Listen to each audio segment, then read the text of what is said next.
যদি কোনো পুরুষ কোনো নারীকে বিয়ের প্রলোভন দেখিয়ে শারীরিক সম্পর্ক করে, তাহলে সেই পুরুষের 7 বছর সশ্রম কারাদণ্ডে দণ্ডিত হবেন এবং অর্থদণ্ডেও দণ্ডিত হবেন এবং উভয় দণ্ডেও দণ্ডিত হবেন। প্রতিশ্রুতি কিন্তু যে কেউই না রাখতে পারে, নারীও না রাখতে পারে, পুরুষও না রাখতে পারে, কিন্তু শুধুমাত্র পুরুষের শাস্তির বিধান করা হয়েছে এবং এখানে কিন্তু বিবাহিত অবিবাহিত কারো বিষয়ে আলাদা করে কিছু বলা হয়নি।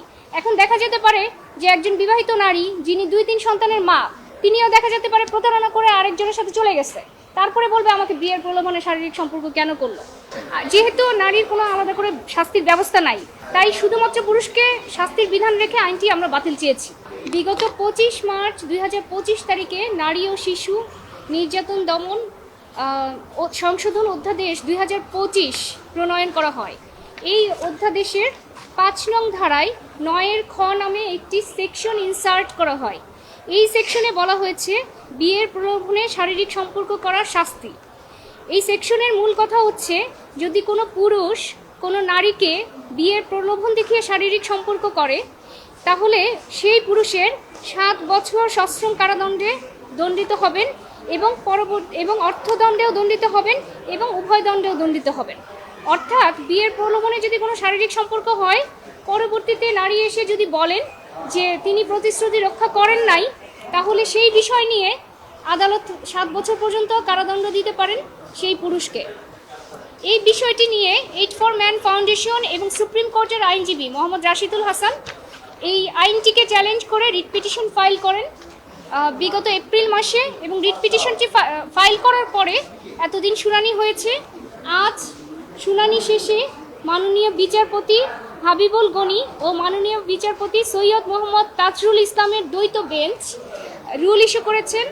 রুলের মূল কথাটা হচ্ছে যে এই যে নারী ও শিশু নির্যাতন দমন অধ্যাদেশ 2025-এর মাধ্যমে যে ইনসার্টেড যে সেকশন 9 খ, অর্থাৎ বিয়ের প্রলোভনে শারীরিক সম্পর্ক, এখানে যে পুরুষের যে শাস্তি বিধান রয়েছে 7 বছরের, এটি কেন অসাংবিধানিক নয় এবং কেন এটি স্ট্যাক ডাউন করা হবে না।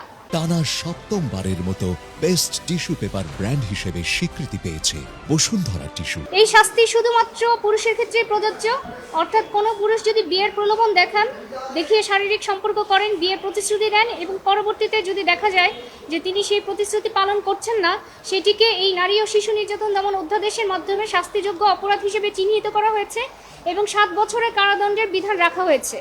এবং এখানে একটা বিষয়, সেটা হচ্ছে যে এটা হচ্ছে একটা ডিসক্রিমিনেটরি সেকশন, অর্থাৎ প্রতিশ্রুতি কিন্তু যে কেউই না রাখতে পারে, নারীও না রাখতে পারে, পুরুষও না রাখতে পারে, কিন্তু শুধুমাত্র পুরুষের শাস্তির বিধান করা হয়েছে এবং এখানে কিন্তু বিবাহিত অবিবাহিত কারো বিষয়ে আলাদা করে কিছু বলা হয়নি।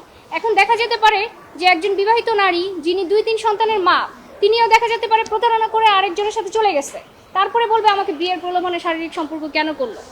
এই বিষয়গুলি আমরা আদালতে তুলে ধরেছি যে শুধুমাত্র একজনকে দায়ী করে এরকম একটা ভেগ এবং এই ধরনের ডিসক্রিমিনেটরি একটা সেকশন, যেটাকে একটা লিগ্যাল উইপেন হিসেবে ব্যবহার করা হবে, এই সেকশনটা আনকনস্টিটিউশনাল। আমরা আদালতের সামনে সেই বিষয়গুলোকে ডেসক্রাইব করে তুলে ধরেছি যে এইভাবে হলে শুধুমাত্র একটা শ্রেণীর হাতে আরেকটা শ্রেণীকে শোষণ করার হাতিয়ার তুলে দেওয়া হবে। তখন যখন যাই হবে 5 বছর পরে এসেও বলবে যার সাথে আমার সম্পর্ক ছিল সে বিয়ে করে নাই, অতএব এখন তার বিরুদ্ধে মামলা দাও। যেহেতু নারীর কোনো আলাদা করে শাস্তির ব্যবস্থা নাই, তাই শুধুমাত্র পুরুষকে শাস্তির বিধান রেখে আইনটি আমরা বাতিল চেয়েছি। রুলের বিবাদী হচ্ছে আইন মন্ত্রণালয়ের 2 সচিবকে এই রুলে বিবাদী করা হয়েছে।